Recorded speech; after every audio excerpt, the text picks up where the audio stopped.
Okay, guys, welcome to the Kirk Miller Podcast. Today I have an absolute machine from inside, built to last. I think he'll kill me for saying this. He is our oldest client. You're a dead man. Right?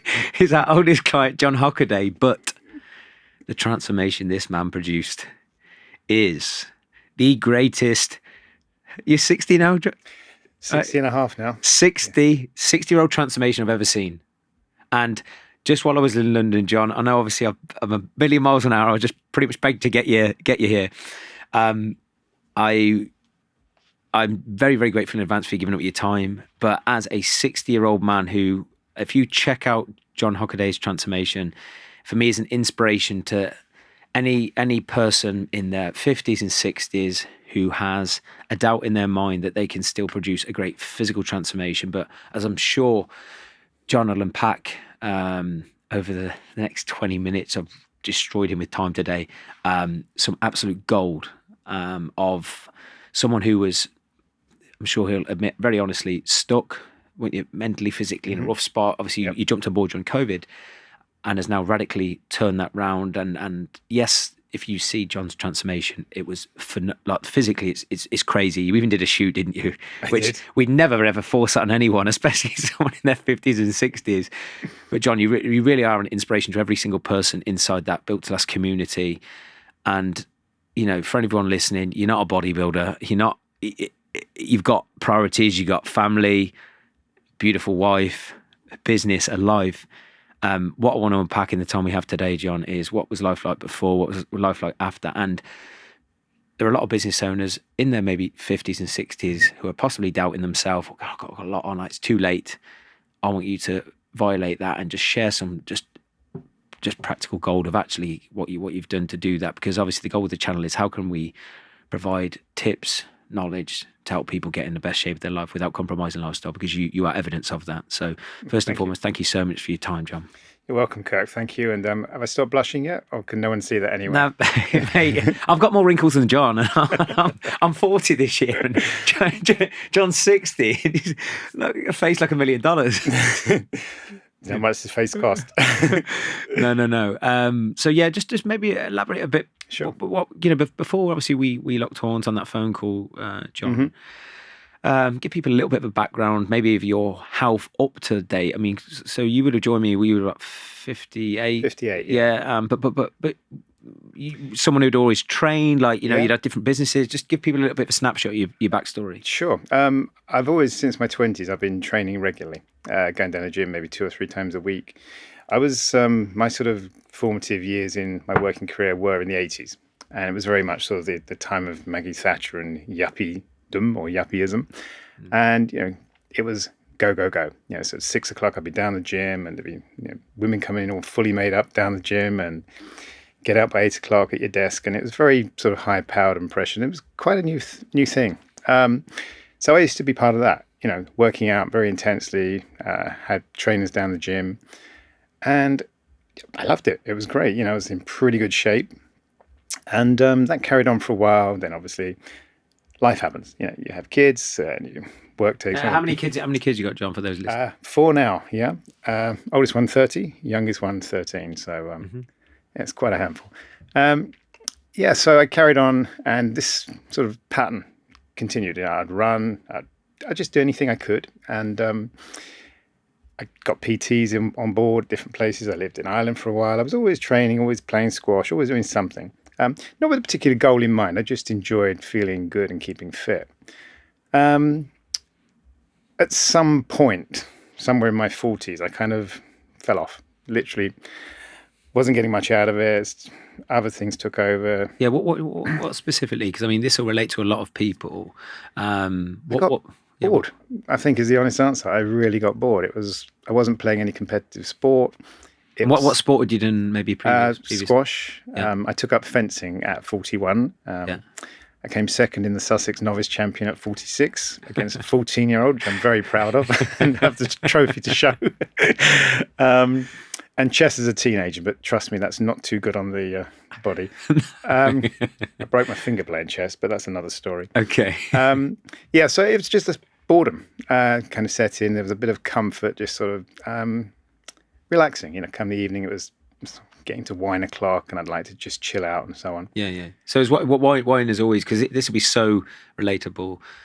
Wine was your thing to wind down at the end of an evening and things like that. It definitely was. Yeah. It was almost like it was a habit, and I'll come on to habits, I'm sure, during this talk. But my habit was 6 o'clock, 7 o'clock, wine o'clock. Mm-hmm. That's fine.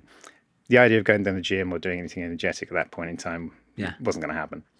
So this sort of carried on, and it's all a bit of a blur. This is just a routine, and I'm still working out occasionally, but it was more just to keep myself in trim so I could enjoy my wine. I'm not going to lie. It was a kind of very simple trade-off. I didn't want to get out of condition particularly, but over time things creep on. I wasn't looking after my food particularly. I wasn't eating crap. I just was eating quite a lot. So I wouldn't have a small steak. I'd have a big steak. Do you think that came with, usually when you have a drink or two, I know I can vouch for this, when I've had my moments with alcohol, to say the least, when you have a drink or two, usually with that you want to eat more food because you lose a little bit more control, and that ties in with, I'm having a drink, so have a nice big hearty meal for... To some extent, there's another worse side of that, which is the more I drink, the less I'll eat. That can be quite devastating. Mm-hmm. And it did on some level. I started to feel a little bit kind of uncomfortable with the whole thing. It was nibbles, so I could drink. So there wouldn't be too many calories going on and so on. But you don't realize it at the time. It sort of creeps up on you. It's just one of those things you're not particularly conscious of. And then one day it's just like 2020 and everything changed.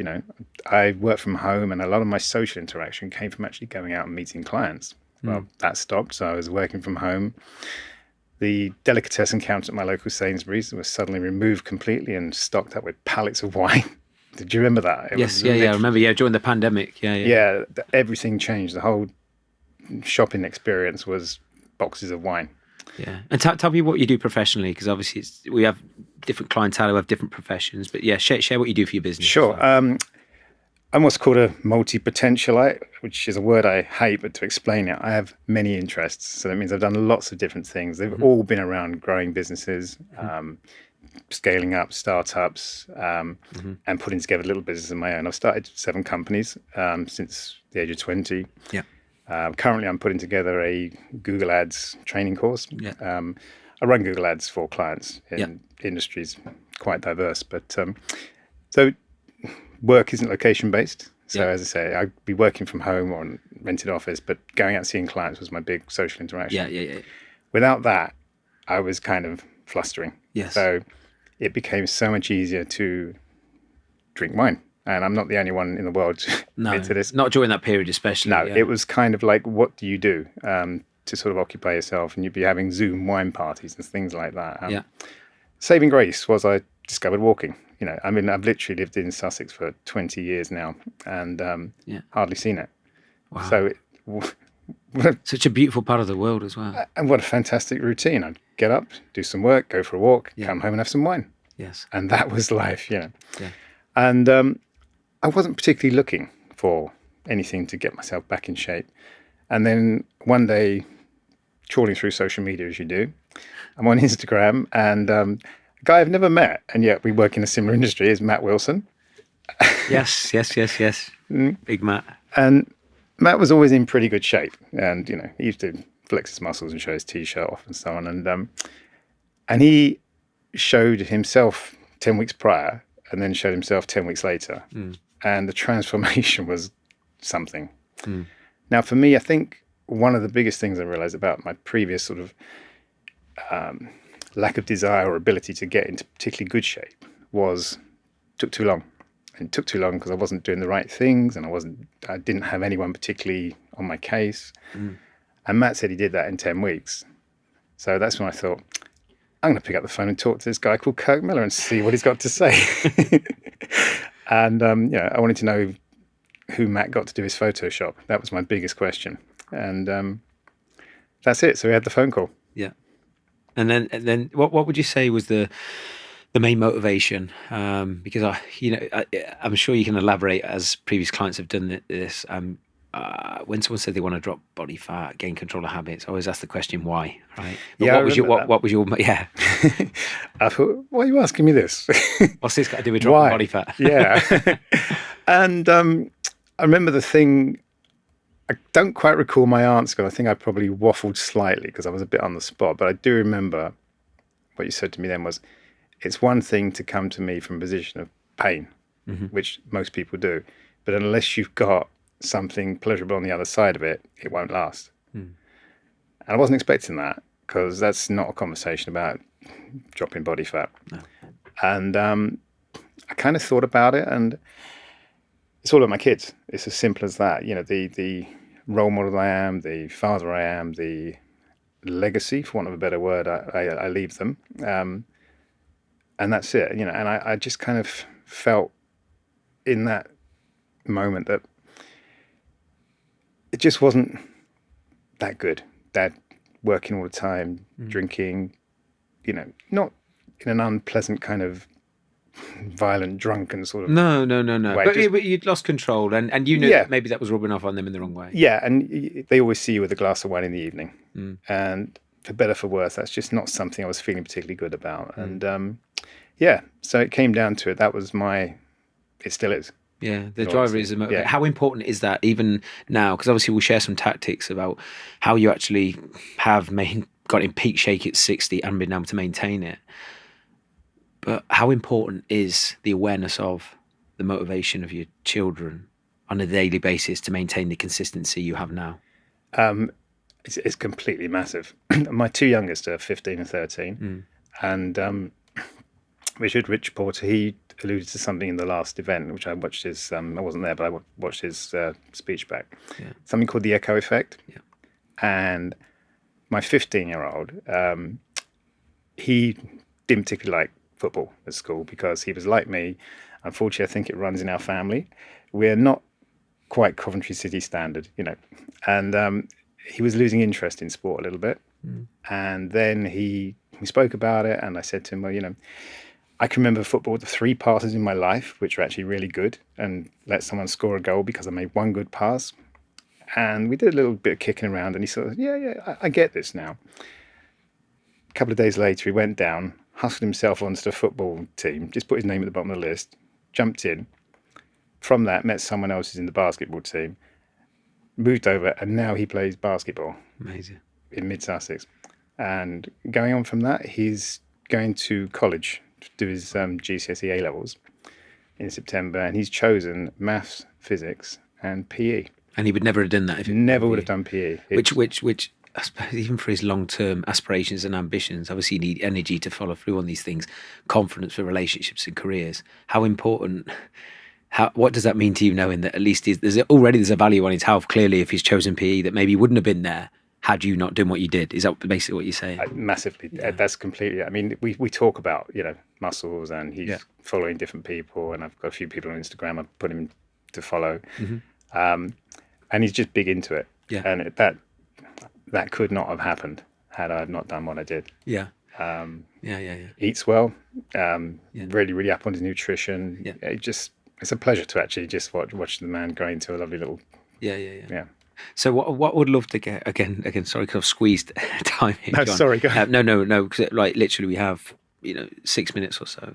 I want you to share wholeheartedly, honestly, like you're in phenomenal shape for a 60-year-old. How do you get your sessions in every week? How do you maintain your healthy food every week? Okay. How do you manage looking after you every week with 4 children, a partner, and obviously whilst trying to grow a business? Right. I've got 2 calendars. 3 calendars. The kids, flexible, and my fixed appointments. So today would be a fixed appointment. Can't change that. That's happening. Then there's the flexible training one. Either it happens before or it happens after, and I move them around. There's always 4 scheduled in for the week, and I literally just move them up, move them down, move them across, move them around, split them if I have to. There's always time. There is literally always time to do it, but you just have to do it. We all have that moment when I don't really want to go down the gym. I don't really want to go down the gym, but I do want the results of going down the gym. So I go down the gym. Food is for me, I make a game of that. I literally do. You know, I like shopping economically. I like buying fresh fish in bulk. I like, you know, playing at it. There's a little bit of work involved in that, but I bulk prepare things like rice and lentils, the things that take time. All of this is about time. It really is, because if you have to try and make as much time out of what you've got as you possibly can.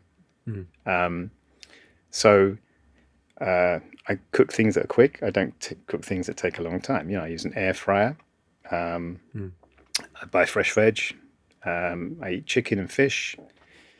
You see, keep things simple. Yeah, how can I create the outcome of that food that I want without compromising your time, in a nutshell? Yeah, and I don't vary it too much. I use fish, white fish, eggs, and chicken. So you pick your favorite protein. Yep. Simple as that. And then to make a choice from 3 is much easier than a choice from 6. 100%. I've said this before, so it's perfect. Yeah. I use potatoes, rice, lentils, and pearl barley.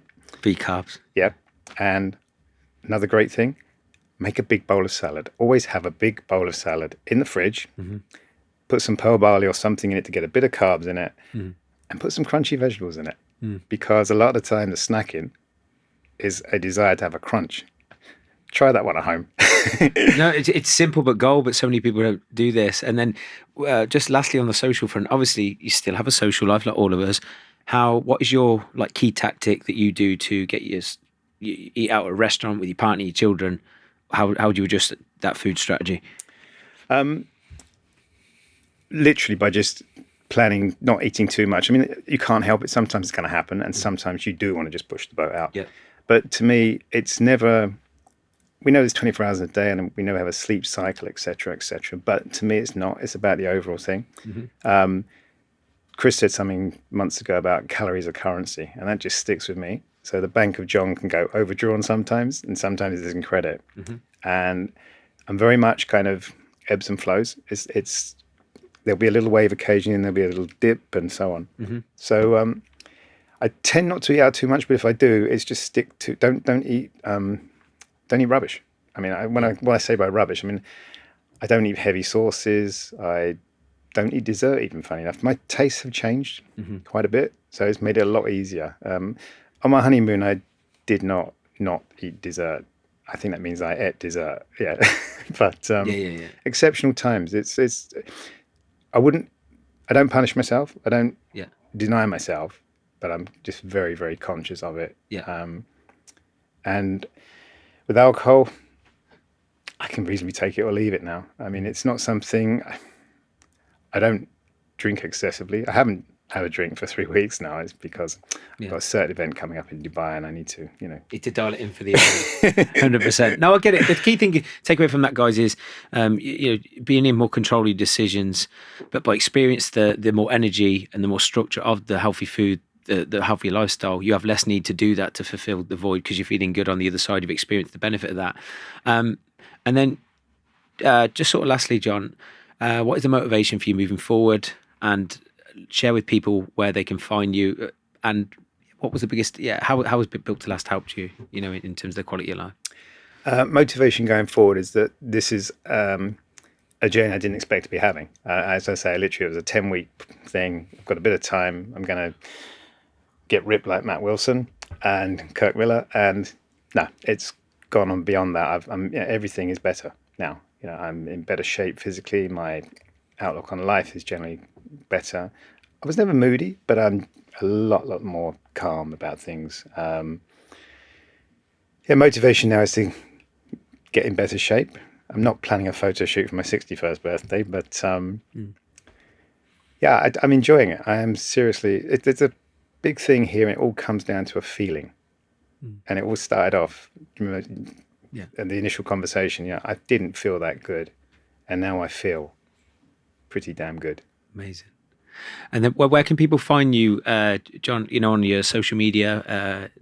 I know you've got a very unique social media handle, but where can people find you? This one's really easy. It's at the John Hockaday on Instagram. Exactly. His profile picture's dashing as well. Now, John, I know this was short and sweet, mate. I really, really appreciate your time. But honestly, guys, please check out John Hockaday's page. Please check out his transformation, because he is living testament that at 50, 60 years old, it's never too late to change. John, thank you so much for your time, mate. And I'm you, really Kirk. looking forward to seeing you in a couple of weeks' time in Dubai, where he's going to be presenting to our Built to Last Army as well. So thank you so much, guys. Thank you. I'll see you next time. Thank you.